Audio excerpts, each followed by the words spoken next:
কি বুদ্ধি দেখো ভাই, এ দেখো নিচে দেখো, নিচে দেখো। এই পানির কলটা মানে পাইপ থাকলে তো ভেঙে যাবে, তার জন্য একটা রড দিয়ে সাইড দেখো, রড পুঁজি দিয়েছে। এ দেখো, এই দেখো, এবার একটা কি করেছে দেখো, 4 ইঞ্চি একটা পাইপকে মেশিন দিয়ে ফেলেছে লম্বা করে।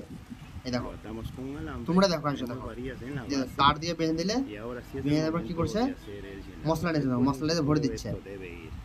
পানি তো মানে যে কোনো লোক তৈরি করলে পাইপ হিলে পাইপ ফেটে যাবে, জয়েন্ট খসে লিক হয়ে যাবে।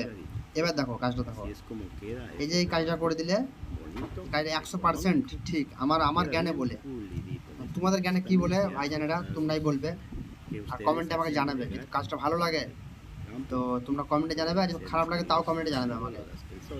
আমাকে তো ভালো লাগলো, খুব সুন্দর একটা আইডিয়া। মানে ধরো রাস্তাঘাটে যে কোনো জায়গাতে পানির কল থাকলে এরকম করাই উচিত।